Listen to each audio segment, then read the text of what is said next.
మనందరం ప్రతిరోజు stock market అనే పేరు వింటూ ఉంటాం. కానీ మనలో చాలామందికి అసలు స్టాక్ మార్కెట్ అంటే ఏంటి, అందులో ఈ షేర్లు, ఐపీఓలు ఎలా పనిచేస్తాయి, ఈ వీడియోలో చాలా సింపుల్గా కేవలం 5 నిమిషాల్లో తెలుసుకుందాం. మొదట షేర్ అంటే ఏంటో చూద్దాం. ఒక పెద్ద పిజ్జాను 8 ముక్కలుగా కట్ చేసామనుకోండి, అందులో ఒక ముక్కను షేర్ అనొచ్చు.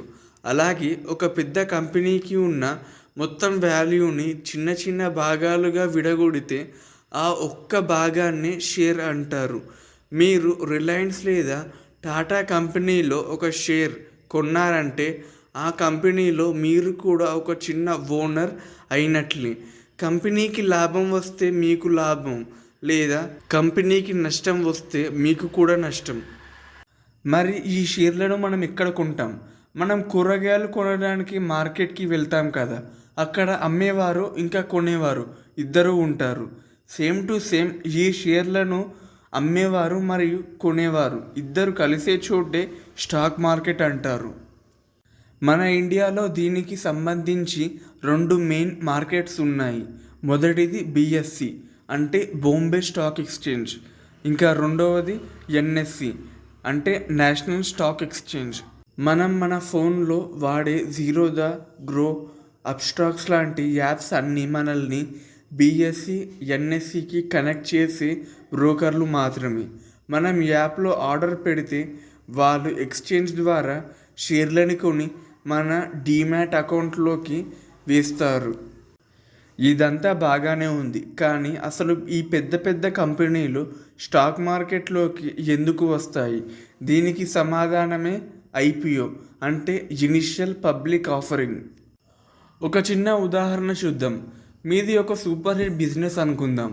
దాని ఇండియా మొత్తం బ్రాంచ్లు ఓపెన్ చేసి ఎక్స్పాండ్ చేయడానికి మీకు 100 కోట్లు కావాలి.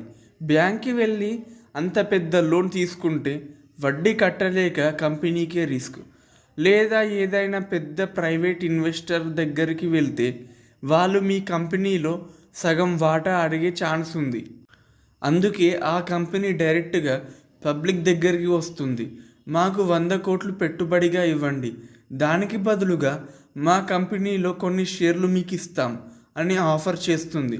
ఇలా ఒక కంపెనీ మొదటిసారిగా తన షేర్లను పబ్లిక్కి అమ్మడానికి రావడాన్నే ఐపీఓ అంటారు. మనం ఐపీఓలో డబ్బులు పెడితే ఆ డబ్బుతో కంపెనీ తన బిజినెస్ని మరింత డెవలప్ చేస్తుంది. సరే, ఐపీఓ అయిపోయింది, కంపెనీకి డబ్బులు వచ్చేసాయి, మార్కెట్లో షేర్ లిస్ట్ అయ్యింది. కానీ రోజు రోజుకు షేర్ ప్రైస్ ఎందుకు పెరుగుతుంది లేదా ఎందుకు పడిపోతుంది? దీనికి ఒకే ఒక logic, demand and supply. Price ఎప్పుడు పెరుగుతుందంటే కంపెనీకి ఏదైనా పెద్ద కాంట్రాక్ట్ వచ్చినప్పుడు, లేదా ఈ క్వార్టర్లో కంపెనీ సూపర్గా పర్ఫామ్ చేసి లాభాలు వచ్చినప్పుడు మార్కెట్లో అందరూ ఆ షేర్ కొనాలని చూస్తారు. కొనేవారు ఎక్కువ ఉంటారు, అమ్మేవారు తక్కువగా ఉంటారు. అప్పుడు ఆటోమేటిక్గా డిమాండ్ పెరిగి ప్రైస్ పైకి వెళ్తుంది. మరి ప్రైస్ ఎప్పుడు తగ్గుతుందంటే అదే కంపెనీ మీద ఏదైనా ఫ్రాడ్ కేసు వచ్చినా, లేదా భారీ నష్టాలు వచ్చాయన్న న్యూస్ వచ్చినా అందరూ భయపడి తమ దగ్గర ఉన్న షేర్లను వెంటనే అమ్మేయాలని చూస్తారు. అమ్మేవారు ఎక్కువగా ఉండి కొనేవారు లేకపోతే సప్లై పెరిగిపోయి షేర్ ప్రైస్ కిందికి పడిపోతుంది. సో ఫైనల్గా చెప్పేది ఏంటంటే, స్టాక్ మార్కెట్ అంటే ఒక కంపెనీ షేర్ ఒకరు అమ్మితే మనం కొనడం, మనం అమ్మితే ఇంకొకరు కొనడం.